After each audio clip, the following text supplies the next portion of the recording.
Hello and welcome to the Field Guides. I'm Bill and I'm here with Steve. Good morning, Steve. Good morning, Bill. And I'm here with Dan. Good morning, Dan. Morning, Bill. How are we doing today? Good. And what we're going to do today is give you the experience of what it's like to be in the field, in the woods, and on the trail. Each episode, we pick a natural history topic, research the science behind that topic, and then take you out to a natural spot and share everything that we've learned. And besides Steve and myself, as you just heard, we have a special guest / permanent person here, and that is Dan, who is now officially the third field guide. Welcome, Dan. Thank you. Thank you for having me. Yeah, he's been here the whole time, but we never let him talk. That's probably a wise decision.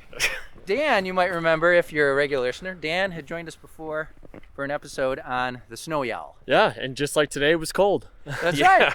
Yeah, but not snowy, right? It was just... It was very windy. Yeah. We were down near the water, near Buffalo. Yep. Yeah, so this is a little more pleasant.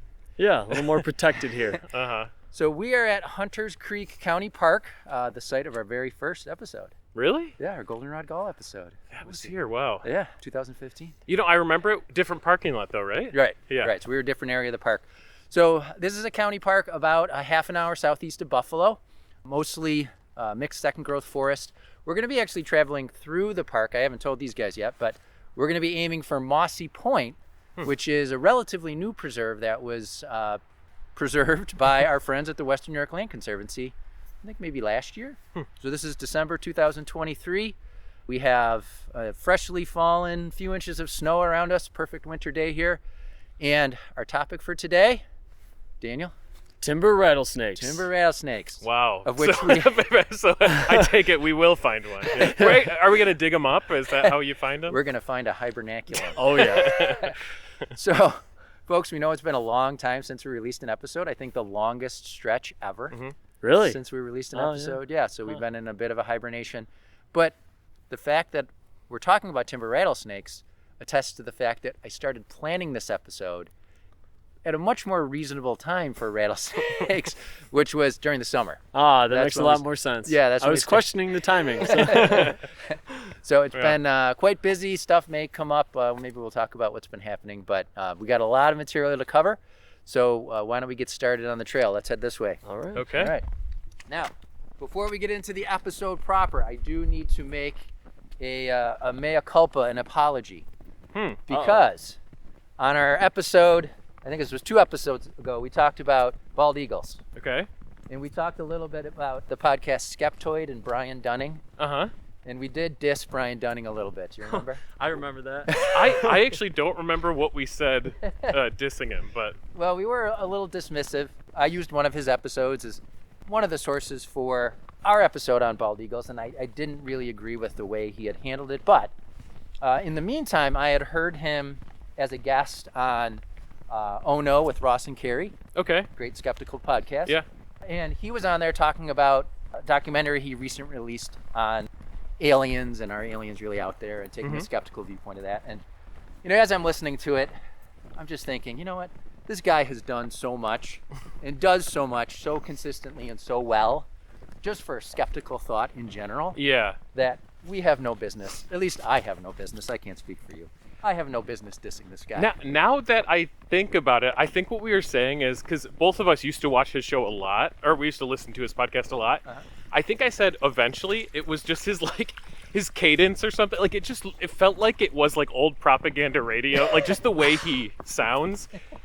I'm not saying that's what he was doing, but I think that was what maybe I had said. I think you're right. Yeah. But I would recommend to people, even if you're like Steve and you find his delivery less than ideal, No, you'll get obsessed for a while, but you may or may not fall out of it. So. I would say power through.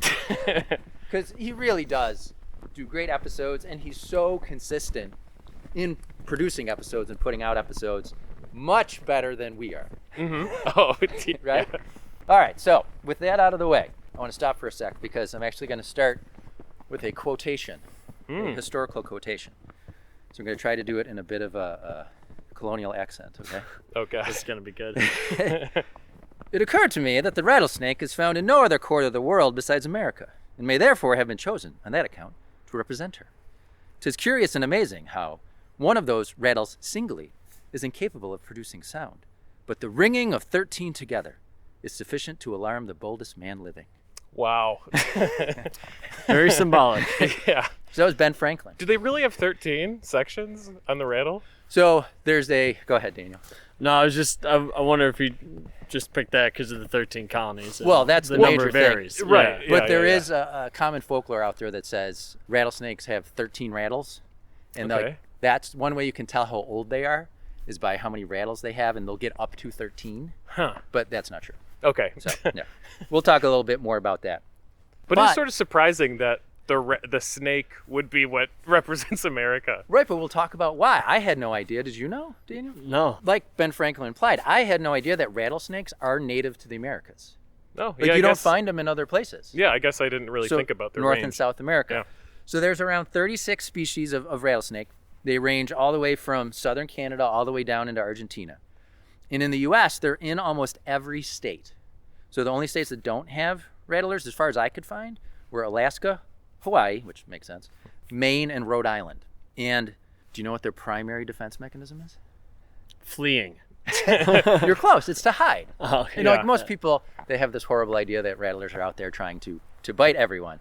But their primary defense is to hide, and they're going to hiss and rattle to scare away predators, right? Yeah. Like they don't want to have to bite usually if they don't need to. Do you mind if I say something really No, quick? go ahead. So back when the program that I was part of when I went out to Utah to do those botanical surveys, our training was at the Chicago Botanical Garden, and that was one of the big things that they warned us about. Is they said a lot of times you'll end up going into these like riparian areas in order to find your plant populations, but those can be dangerous because with the rushing water and everything, that's the time when you're not going to hear the rattlesnakes rattle. Oh. And for all you know, it just keeps rattling and you're heading straight for it more and more and more. And you're, I'm warning you. But this idiot just keeps coming. yeah, so that was like a big thing that's always stuck with me where I'm like, when I'm around like rushing water and I can't hear everything all that well, Right. I do think about that. Yeah. So typically they do try to warn you, right? Mm-hmm. But it's funny you mentioned Utah because most rattlesnake species do like it dry. And the majority of the species here live in the American Southwest and Mexico. Arizona has the distinction of the most rattlesnake species. They have 13 different species. But they don't have our star species, the one we're going to focus on today, the timber rattler. So this species, highly toxic, makes its home in the eastern and central U.S. It's only one of 4 rattlers found east of the Mississippi. All right, and Daniel's spent some time in rattlesnake country, so if I'm saying anything that you know is untrue, please speak up. All Yeah, right? I love calling you out, Bill. I'll be glad to do that. If you happen to be here in the Northeast where we are, it's likely to be the only rattlesnake species that you'll find, and that's why Ben Franklin paid it attention and why the early colonies paid attention to it, because it was the only rattlesnake really present in the 13 colonies. But we'll get into later in the episode why it became a symbol of the colonies, and that's why you see it even today on the Steve has one of these flying in his yard, the "Don't Tread on Me" flag. Oh, that's true. That's He's wearing true. a t-shirt right now. with Yeah, it. America. You have a tattoo, right? I do. And that flag, the snake on there, is a timber rattlesnake. So Oh, okay. I didn't know that. Yeah, I I just did- knew it was a rattlesnake, but I didn't know No it idea. had a specific Yep. species. So Huh. we'll talk about that. Now, I do want to shout out to the website Wild Snake Education and Discussion Group. Check out that website. They also have a Facebook group. You'll know you got the right one when you see it's a group by Mike Van Valen, which reminded me of Van Halen, so that was easy to remember. But check that out. They have tons of solid information that is backed by research. Very well-written articles on lots of different species and on genera and on subfamilies. They definitely know what they're doing. So check out those groups. I got a lot of my information from that group. All right. Do you guys want to walk a little bit? Sure. Yeah, All right. let's do it. Have you guys seen a rattlesnake in Ah. the wild in the Northeast here? I have never seen one in the Northeast.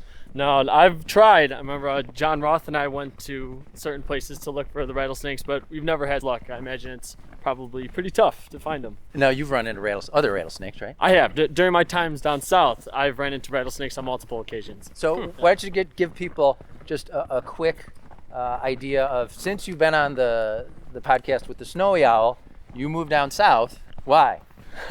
Well, I'm enamored with southeastern environments, mostly different wetlands and swampy environments, and I had an opportunity to work as a naturalist guide in the Okefenokee swamps in southeastern Georgia. And of course, you have 5 venomous snake species that can be found in the Okefenokee region, and 3 are rattlesnakes. Oh. I've encountered 2 of the 3, which is what they call down there a canebrake rattlesnake. That's essentially just another name for a timber rattlesnake, Right. and the pygmy. I have never come across in Okefenokee the eastern diamondback rattlesnake, but I have in Everglades National Park. So the only encounter, well, I should say the only time I've ever seen a close-up encounter with a living, healthy rattlesnake was in the Everglades. Yeah. And this was back in the early 2000s when I was working for the Nature Center. We took down a group to the Everglades. And Rich, who's been on the podcast before, shout out to the Bobcat episode, he and I were hiking around Eco Pond Okay. down at the bottom of the park. And we were kind of hiking through some brush. And I happened to look down between my feet, and there was a young snake curled up. And we were taking pictures of it. I was so happy to get a close-up of a reptile. No rattle that we could see. But when we got back to the cabin and we showed it to Sandy Gaffner, who we mentioned on the podcast before, he said, "Oh, that was a pygmy rattlesnake." It's just a young one. But again, we were standing right over it, getting back to how they tend not to strike unless you really bother them. This snake was not acting in a defensive manner. It was just basically being very tolerant of both of us bothering this snake. I mean, we weren't touching it or anything, but I, like I said, it was right between my feet. So that's the closest encounter I've had with a healthy living rattlesnake. When I was in Utah, one of the guys was worried because he said people kill rattlesnakes out there so often because they're so scared of them. So it's like they see the rattlesnake, they see the rattle, they kill it. And he said there are rattlesnakes without rattles, and that if you're just killing all the ones with rattles, it just makes things more dangerous because now there's going to be a bunch without. When he told me that, I was like, oh, this guy's pretty knowledgeable. He was like a really smart botanist anyway. Yeah. But what do you think, Daniel? I did not come across any official studies regarding that, but it's more so behavioral, like certain rattlesnakes that are more inclined to rattle because they don't always do it unless sometimes you're right up on them or sometimes never at all. The ones that do rattle and give away their presence are killed off. So, and that was happening so immensely that it was actually acting as selection against rattlesnakes that rattled more often. So resulting in surviving rattlesnakes being ones that were never found because they hadn't rattled. So I haven't been it's able more to like a really look into that, behavioral- but I have heard that several times. I just don't know how truthful it is. I couldn't find anything about it. yeah. So it sounds good, Yeah, right. which is a red flag right there. So we'll have to look into some studies on that. That would just go to show you just how immensely they are persecuted, and killed off. And Oh, yeah. that is one thing I came across in my research, just how often people, if they see a rattlesnake, will kill it. Oh yeah, all the time. And, we're going to talk about how that is diminishing populations of all sorts of rattlesnakes. But, Daniel, when we were waiting to start the mic up, you told me a story about a friend down south. And I think that's a good perspective to share. Well, I go into things a lot of times with environmental bias to it, and I try to be aware of that. You bastard. And, my opinion was always, no, you can't kill venomous snakes. They're part of the ecosystem, all that. And I still feel that way. But I was a bit more understanding when I did encounter an individual who killed a canebrake rattlesnake. And he was just saying to me, if I'm out at the Okefenokee National Wildlife Refuge or some kind of public land, I'm not going to kill a rattlesnake. But if it's in my yard where I have my kids running around and my dogs, that's a different story. And I was a bit more understanding to that. Not that that's what I would do, but it is good to try and get multiple perspectives. Right. I also heard, and this is another thing, I don't know if it's true or not, I heard that they're not easy to relocate. I have heard that. If you relocate it, it'll come back, because, let me catch my breath really quick. We were hiking up quite an hill.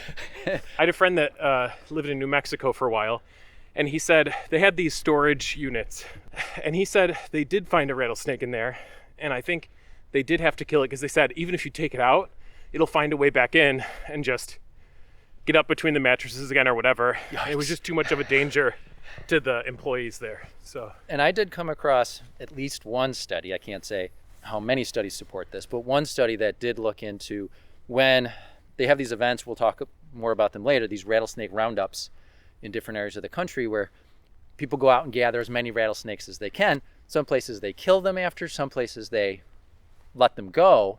But one study that looked at it said that there was a mortality rate, I believe it was around 50%, just after they were released. Researchers followed up and they found that a high number of them didn't make it. So, because they do seem to be very tied to their habitat, their specific habitat. I know they have, what's it called when they return to the Philopatry? to their hibernaculum, their winter dens. Yeah, I've read the same thing. Yeah. So you put them in somewhere they're not familiar with, and they don't know what to do. I think I've heard that about ants too. Sorry, this is the episodely getting off topic, at least the first one. I guess if like there's an ant on your windshield when you're like driving somewhere, it's like, even if it stays on your windshield the whole time and it safely parks with you, He's like, done for? Yeah, he's done for. At least that's what I've heard, is that they're done for. He or she is done for. Well, that's like us moving across the country. It's a 10-minute car ride for them. That's true. Right. So you mentioned that the timber rattlesnake can also be known as the canebrake rattlesnake. Yes, this is mostly referring to the populations in the southeastern coastal plain. So Right. the coastal ones down south. And I did find when I was doing some research for this podcast episode that there was previously a subspecies declaration down there that was mostly affiliated with the canebrake rattlesnake. Right. Yeah. Yeah, but that is no longer a valid subspecies. And It's now all Crotalus horridus. Right. So it's all considered no subspecies at this point. Correct. Right. So I heard it was also referred to as the banded rattlesnake, which makes sense because we're going to talk now about what it looks like. So I came across the coloration is very variable, but generally you'll have dark bands, some sites call them chevrons, overlaying a backdrop of lighter colored scales. So individuals can have black stripes over a gray background or more of a brown on tan color scheme. Some refer to those 2 color phases, but I did come across that some say 3, with one more of like a cream colored rather than a tan colored, which to me seems pretty close. Yeah. The lighter morph is sometimes referred to as the golden phase.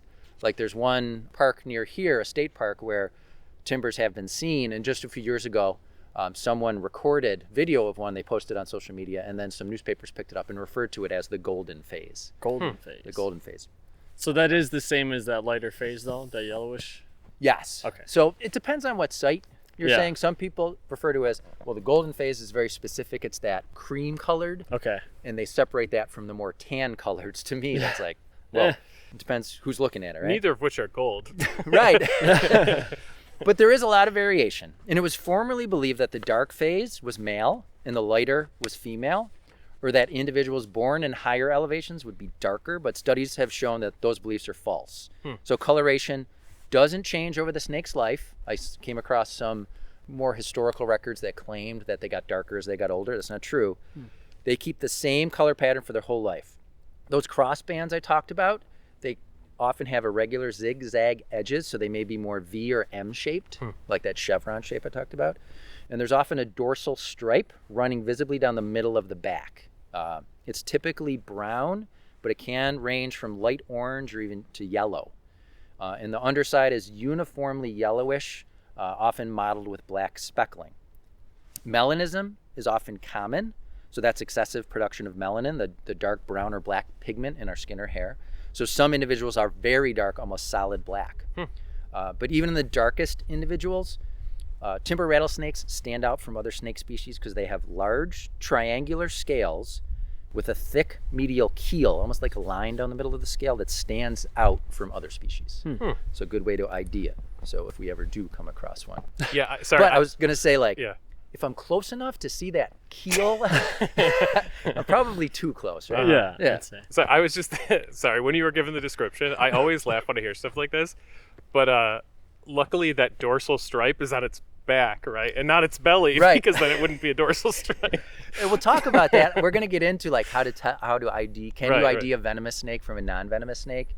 And I've always heard flathead is venomous. we'll talk or about something. that. But one of the ways I came across was looking at the underside and the pattern of the scales, and I'm like, well, Plan on doing that? right, exactly. I'm just going to pick them up and see. Yeah. So let's talk about the rattle. Real quick, I just Yeah, wanted to add the orangish markings that you talked about. They tend to be expressed more heavily with the canebrakes. So the Down south. southeastern population ones. Okay. Yes. Yeah. So the rattle, what is the rattle made out of? What do you think? I don't know. Well, Keratin. I was going to say keratin, Yeah. but You would have been right if you had said yeah, that. but I said it too late. Yeah. So Dan beat you to it. So a newborn's tail is tipped with a scaly lobe called a pre-button. That's lost once the animal sheds its skin for the first time. At that point, the pre-button will be replaced by a button. The knob of old skin that then becomes the first segment in the rattle. And then when do they add new segments? Every time they molt? Yeah, Yeah. every time they shed. So, and that's another reason you can't tell how old they are, because Yeah. a snake's going to shed based on, its overall health, how much it's eating, and all that stuff. Yeah, up So- to 100 times a year. Oh, right. So that rattle can be gigantic. Like every Like a third 3-foot day. rattle. So the young, they'll add 2 to 5 rattles in their first year typically. They'll Oh, shed wow. that many Wow. times in their first year. Typically, a snake will have 8 to 13, an adult snake. That's what I came across. And what's their longevity, I guess? We're going to get to that. Okay. All right? Don't screw me up here. I'll try not to. So just to reiterate, the number of rattles does not equal the age. Some people say with an adult snake, you can take the number of rattles and kind of divide it by the number of times they typically molt. But again, you're going to get a average at best. And because of the way the segments interlock, they do produce that audible buzz when shaken. And here we're going to insert the sound of a rattlesnake. All right, if you hear that sound, back away slowly, right? Well, how unfortunate would it be if someone was coming across a rattlesnake while listening to the podcast at that moment? That would be bad. Terrible timing. I'm so sorry. So adults are usually 3 to 5 feet long. And Dan, again, if you found different information, let me know. Sure. And they weigh between 1 and 3 pounds, often towards the lower end of that range. But the maximum reported total I found was 74 inches, so over 6 feet long. But again, Wow. that is way beyond the typical. Yeah, that's an outlier. Yeah, outlier. Some reports up to 9 pounds. Wow. So they can't get, but rarely do they get that big. There does appear to be some sexual dimorphism, males and females looking different, with males larger. And this is where we're going to get into scales, number of scales, shape of scales, because once you start digging into snakes, I'm sure you guys have come across it a little bit, like IDing between species, male and female, you got to really get into knowing the different scales on the different parts of the body, what they're called, what they look like, how they're shaped, their placement, and that's going to tell you a lot. We're not going to delve too deep into that here because I feel like there's so much information, and I was just too lazy to really dive in. The That's a closest lot. I've ever come to IDing snake is identifying plants based on their bud scales, like knapweeds and stuff. Similar, So, yeah, similar to that. but basically the same. So I'm probably gonna know a lot of this stuff. So. But you're going to be an expert. And I should say, I wasn't being lazy. There was just so much information on timber rattlesnakes. And that's really another reason it took me so long to feel comfortable and ready to record.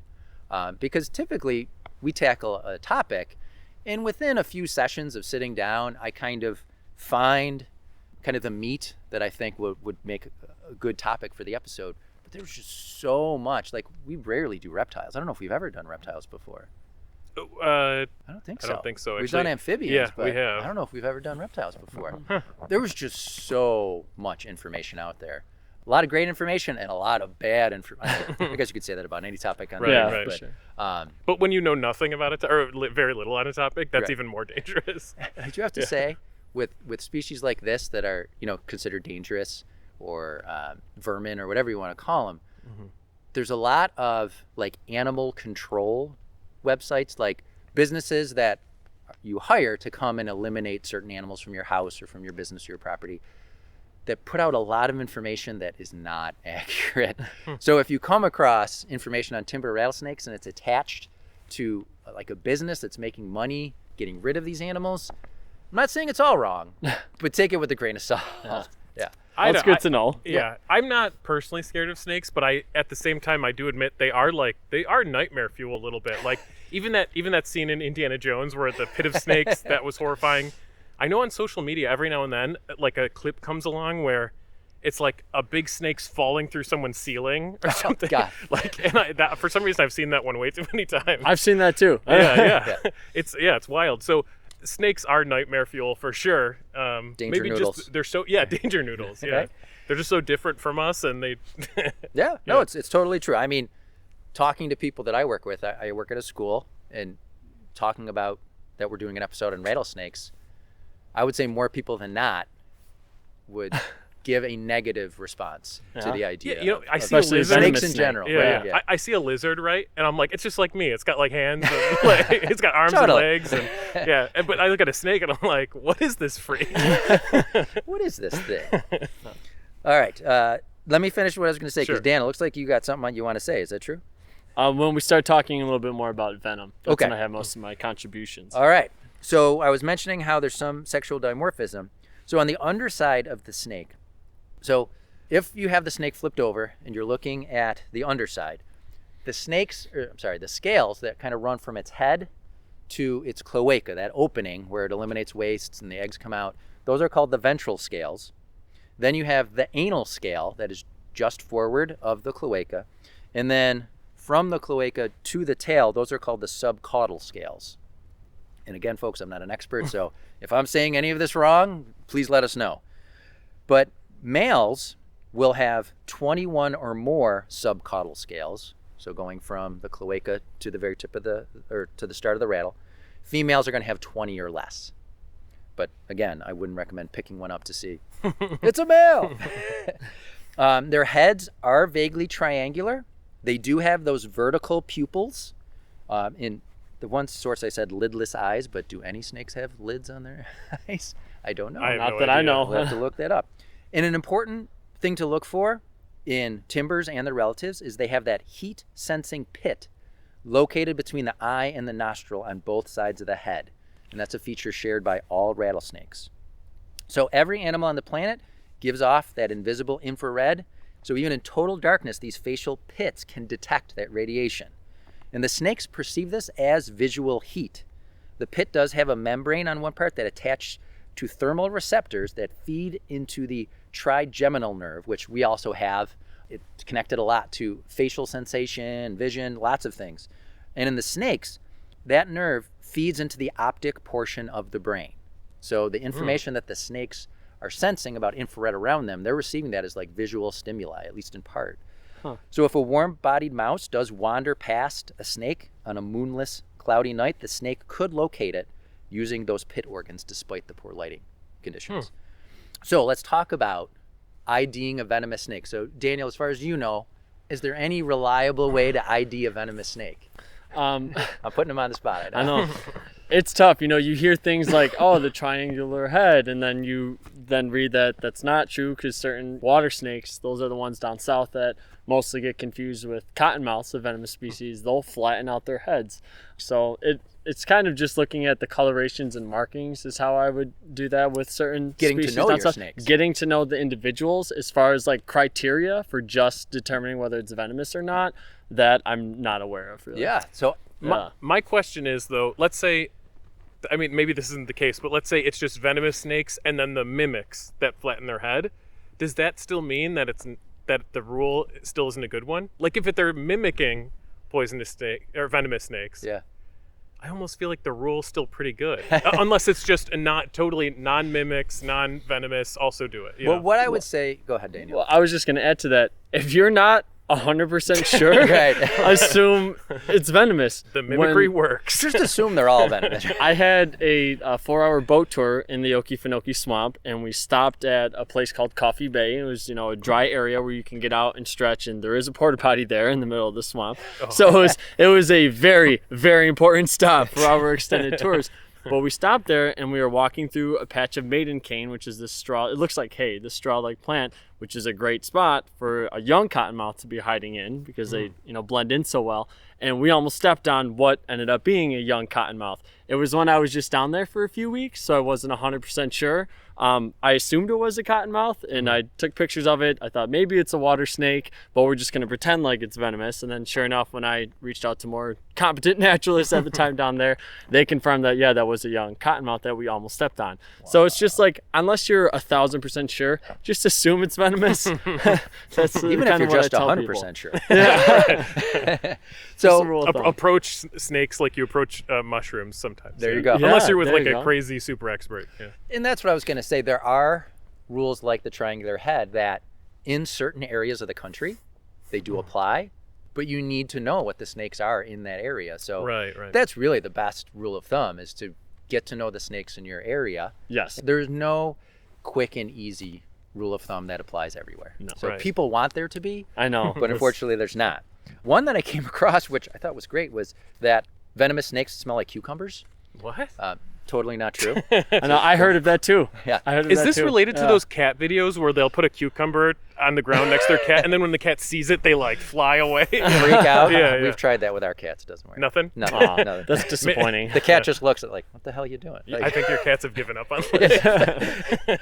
So the triangular head rule, pit vipers, which rattlesnakes are members of the pit viper family, they do have triangular heads, but so do some non-venomous snakes.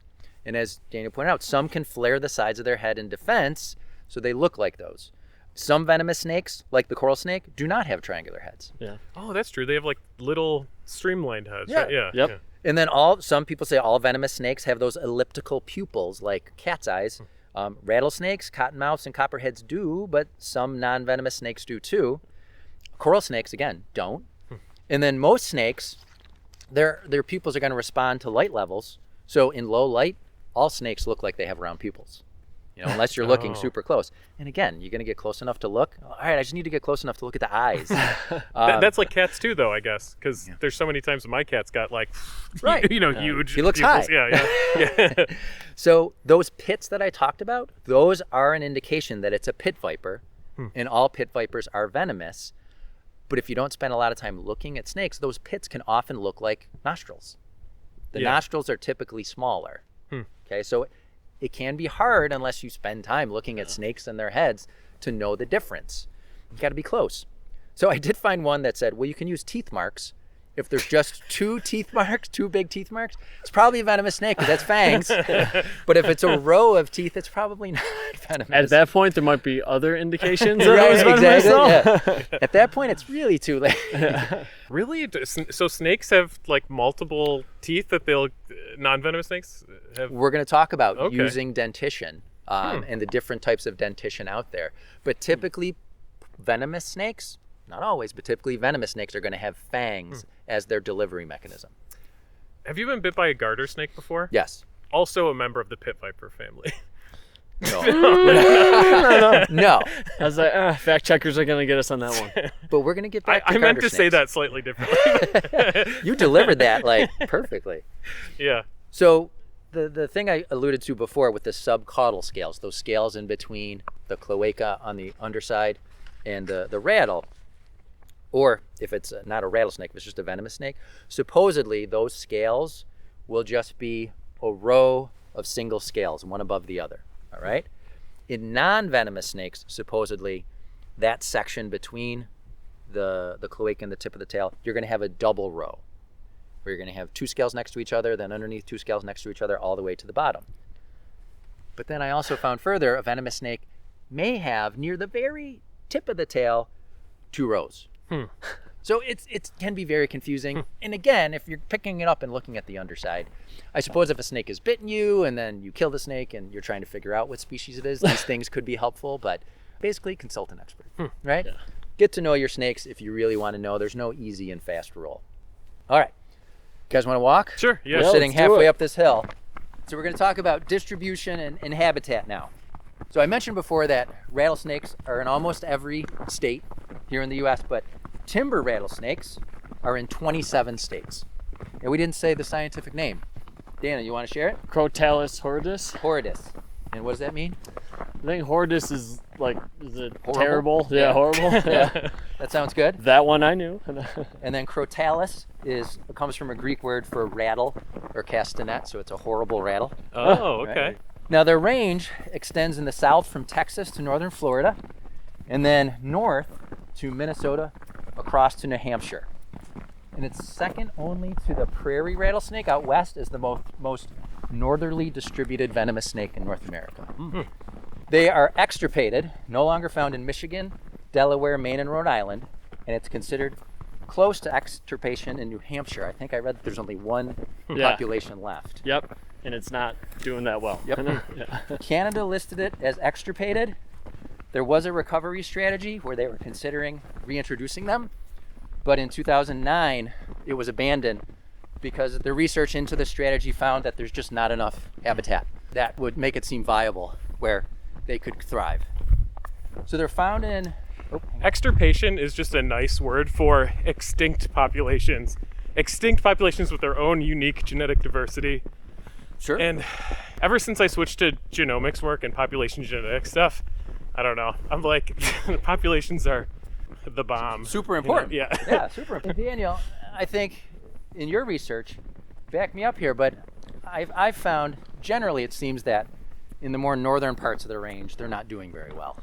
Yeah, And in the more southern in a lot parts of the cases. In the more southern parts of the range, they're doing okay. That's what it seems just from the research that I've done. It's just shown that in a lot of places in the Northeast, they are declining.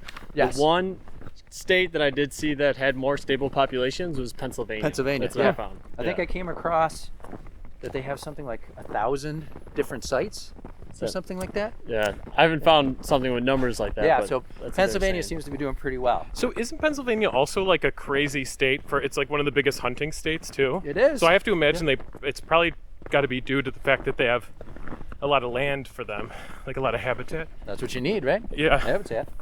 One article I came across said, across many parts of the country, timbers aren't nearly as common as they used to be.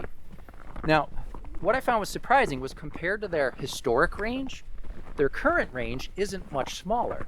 It's contracted maybe like 25%. Because you look at historical maps and current maps, you don't see a big shift, but as you just said, Steve, populations have undergone drastic declines. So they're almost found, generally speaking, across the same areas of our landscape, but there's just much fewer in many areas. That is interesting though, because normally when you see such devastation to the overall population of a species, it normally involves, the range getting smaller. Right. Yeah. A much more drastic contraction of the range. Yeah. Populations have undergone drastic declines range-wide due to loss of habitat to development, removal by collectors, and then as we've already talked about, mortality from persecution and roadkill. Here in New York State, it's thought that populations have been reduced by 60%, and that's according to that DEC assessment. Yes. Our state conservation group, that was in 2013, so about 10 years ago. Now they're found in a variety of habitats. Up here in the north, you can find them on rocky slopes within and near forested habitats. Out west, they seem to prefer dry, brushy flatlands, beech, maple, birch woodlands. And then in the south and southeast, they're found in forested floodplains, cane thickets, and swamps. Now hang on a sec, because I didn't know what a cane thicket was. Now you called it the canebrake rattlesnake. And cane thicket and canebrake seems to be the same name for a habitat where it's a thicket of any variety of arundinaria grasses. Have you heard of those before? No. So it's a bamboo. Oh, okay. These giant grasses, they grow in thickets up to 24 feet tall, and they were formerly widespread across the South, potentially covering 10 million acres. I'd never heard of this habitat before. Yeah, and those habitats, as you mentioned, were usually referred to as canebrake. That was the popular term for it, and because this rattlesnake was encountered a lot adjacent to those habitats, it got the name canebrake rattlesnake. Sense. Yeah. So the destruction of those habitats has impacted a number of species, including the Florida panther, and it's thought it may have contributed to the demise of extinct species like the Bachman's warbler, which was just recently declared extinct. Oh, wow. Yeah, I didn't know that. And then the Carolina parakeet. Yeah. All right, so I'm going to get into taxonomy next, but this is a good spot to do our gum leaf ad break. Yeah. All right, so we want to talk about one of our sponsors, Gum Leaf Boots, and I actually have an email that I want to use as our ad today. All right? Oh, okay. So this was an email we got. This was a few months ago now. This is from Kim. So she said, "Hi guys, I love your podcast. Sometimes I listen with my kids, 7 and 5 years old, and I just wanted to tell you a funny story. The retention pond behind our house had flooded after some big rains, and there were ducks hanging out back there.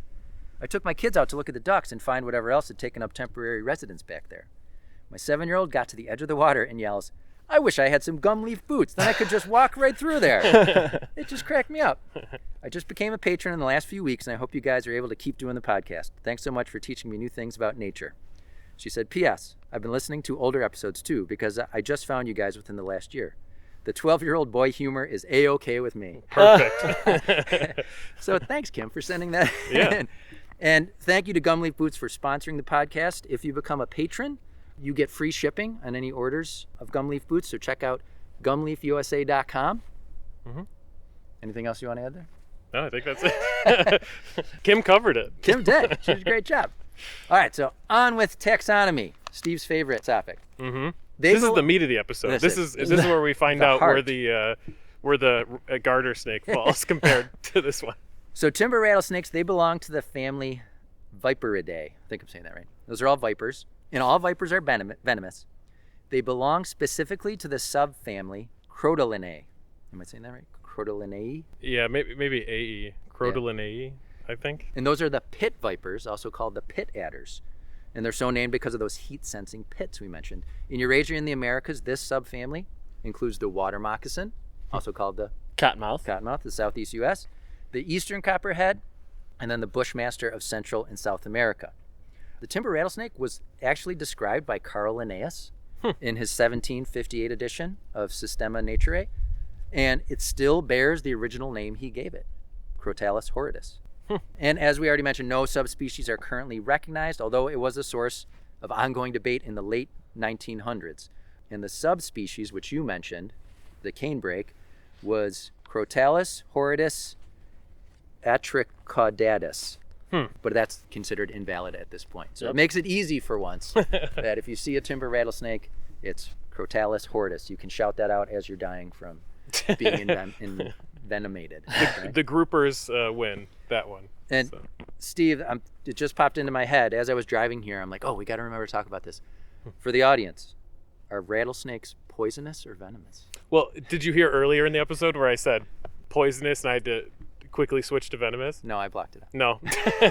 You said poisonous earlier, Bill. Did I almost say called you out on it. Yeah. You should have. I should have. Call me out on that. Let's add like a wrong buzzer, like when Bill says it. Yeah. Yeah.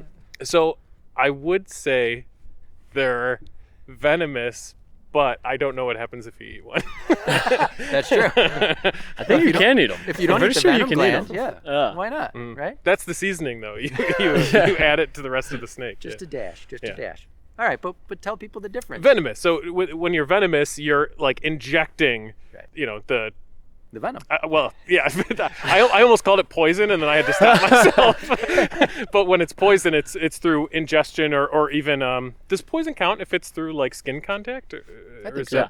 Yeah. I like to say venom is used like offensively, and then poison used defensively. That's kind of like an easy. I like that. Yeah. Yeah. So I just had to throw that in there because we did talk about this. Shout out to the Daddy Longleg episode. Oh yeah. We talked about poisonous and venomous. All right, so Daniel, I know you want to talk about venom. That may have to come if we do a part 2 because I have so much information here that we may be breaking this up. Yeah, bad movie anyway, honestly. So what? Venom. Yes, both of them. Yeah. We're real critical on this podcast. Yeah. I'm going to talk about behavior now, if that's okay. So during the winter, what do they do, guys? Yeah. They don't hibernate. I'm not seeing any slithering around out here. No, they don't hibernate. Brumation. So Daniel, can you give people like just a quick breakdown on what's the difference between hibernation and brumation? Yeah, hibernation is mostly associated with mammals, more of a complete shutdown where their body temperature really drops to the surrounding environments, almost matching that. Their heart rate drops down substantially and they're essentially in this very, very deep, intense sleep throughout the whole winter. Brumation is, in terms of certain reptile species, it's more of like a slow down of your energy. You're not totally unconscious like hibernating mammals are. So like with American alligators and their brumation, they're really just basking and then spending time like sleeping or hanging out in the water too. It's not like they're just sleeping throughout the entire season in this real deep sleep. That's essentially, to my knowledge, a big difference. And I would say, I may have mentioned it before, we tried to do an episode on brumation. And it just seems like there's not a lot of information out there. Like there's not a lot of people doing active research on brumation. I mean, there may be somebody shouting at their radio right now saying that they are, but I think they're doing that. They're one of the very, very few people doing that. Because I couldn't find enough information for an episode. And I feel like the stages of brumation would differ. So like in the wintertime down south where it's not near as cold, is that still technically considered brumation when they're in areas where they're maybe not eating and they're very sluggish? Like is that brumation? Or when they're totally set in their hibernaculums throughout the winter up here in the Northeast, that's definitely brumation too. So it's just a question of when is it considered a state of brumation Yeah. versus when are they just not quite as active because it's colder? So that's what I found across their range. What they do during the wintertime varies. Yes. Depending on the severity of the cold. So what point of inactivity would be brumation is the Right. question. Right. I would think. Yeah. So up here, you mentioned hibernaculum. We've said that word a couple times. Give people an idea, what is a hibernaculum? Because I'm sure some people don't know. Yeah, the hibernaculum is where they spend their time in the winter to avoid the colder weathers, and usually together in groups is what I found. Yep. In underground places. That way they're avoiding the cold. Yep. And as we mentioned earlier, but they do have some fidelity to that site. Actually, it's very strong. So when they are active, they'll tend to still venture, like I think I read, a couple miles or so away from that hibernaculum. Yeah. So they do like to stay in that spot near that area. And I did find that they'll often be in the hibernaculum with other species too, like copperheads or black rat snakes. Oh, wow. So it's not just all timber rattles. Wow. So that communal wintering den, they'll often use chemical trails to locate it when it is time to head in there. And then a study of den sites in the northern ranges, like around here, showed that 70% were on south-facing slopes. Oh, okay. So Steve, why would it be a south-facing slope?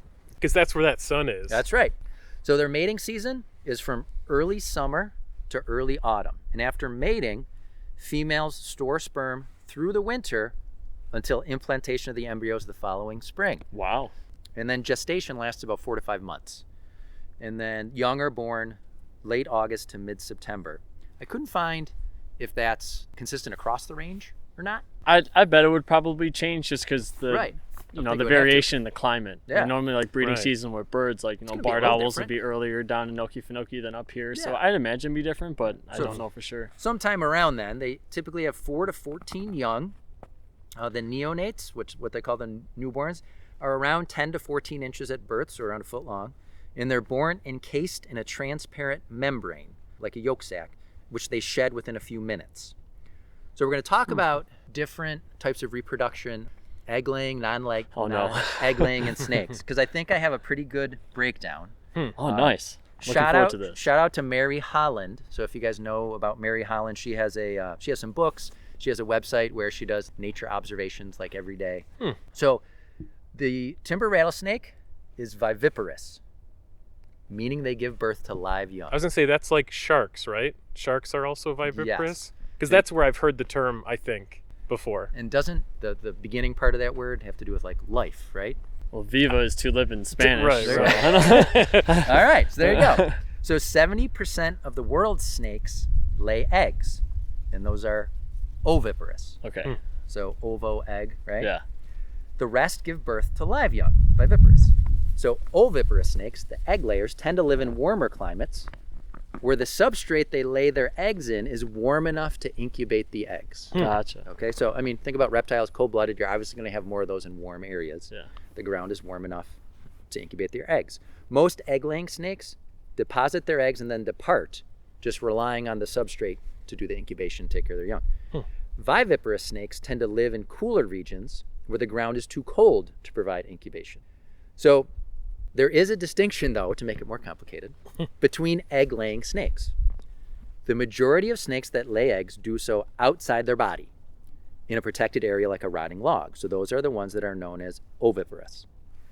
But there's also egg-laying snakes that retain their eggs inside their body until they're ready to hatch. These snakes are called ovoviviparous. Oh no! Don't tell me that this is what sharks actually are. I wonder I if I'm don't know. confusing things. So do yeah. they expel the egg then, or does it get reabsorbed? I think the in eggs their hatch body? inside of The them. and- eggs hatch yeah. inside. So ovoviviparous snakes, such as the garter snake, appear to give birth to live young, but they actually don't.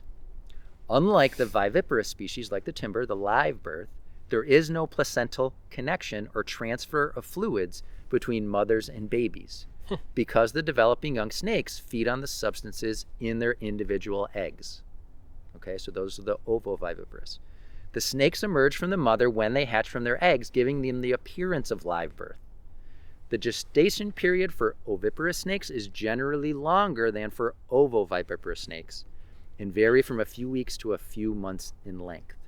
So you're saying the ones that Have eggs that lay outside the body yeah, is generally sure. longer. Oh, that's longer. Yes. Oh, okay. Yeah, which okay. I was kind of surprised at. Yeah, yeah, yeah. Right?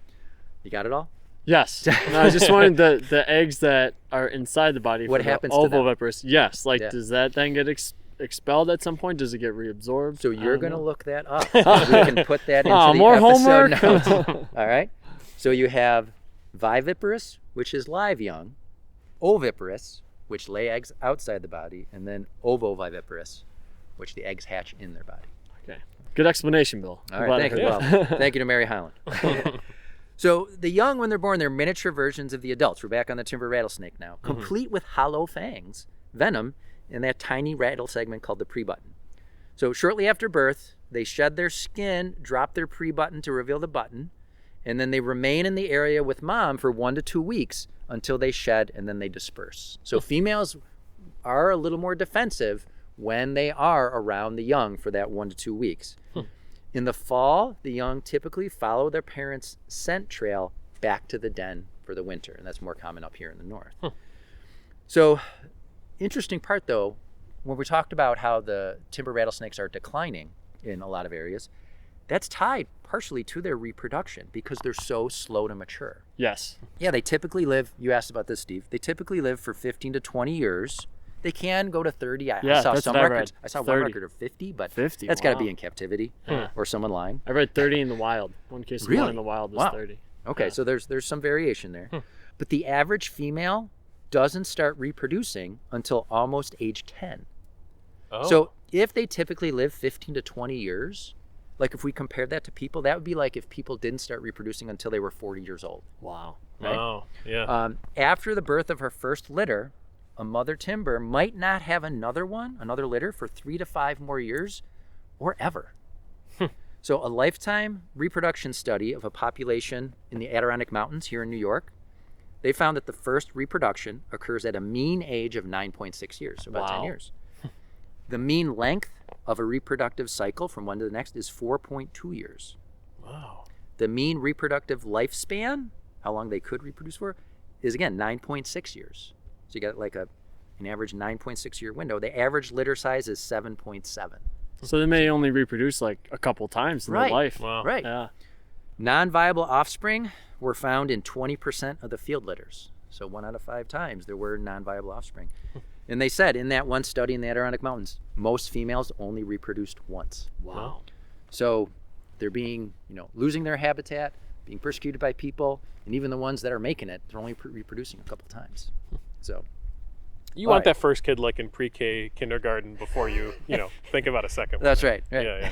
That's crazy though. How long they're waiting. I don't think we've heard of that with another species. Yeah, I'd like to know why. I couldn't find any reason why they wait so long. Yeah. Education. There you go. Right. They want to live their life before they yeah, become oh. a parent. They Bill. want a career. Access, want access a to career. birth control. Good for them. All right, so I think that is a good spot for us to end part 1, and we can finally let Daniel do some more talking. Well, how part about 2. let's call this one You sure part. you want that? Let's call this one part mono. Part mono. Because Bill. You may have noticed me coughing a little bit, folks. So I just found out this morning Yeah. I was diagnosed with mono. So Yeah. the kissing disease. Yeah, I was gonna say that was the only way we agreed to show up, is to make sure that Bill doesn't kiss us. There's no kissing on this yeah, one. yeah. You gotta Not wait on till this next one. time. Yeah. Although I found out you can be contagious for months with this thing. Oh yeah, yeah. so- Also, you can have like really high temperatures and like hallucinate and stuff. So Awesome. I have this that to whole look forward this whole to. episode, Dan and I disappear. We're not actually out here with you. I'm just out here by myself. Well, I'll figure that out when I listen back. And it's just me talking and no Yeah. response. All right, so folks, I'm not 100% sure at this point when part 2 is going to come out, but it's going to be coming out soon after. So join us again for part 2, and that's when we'll do our official wrap up. All right. All right.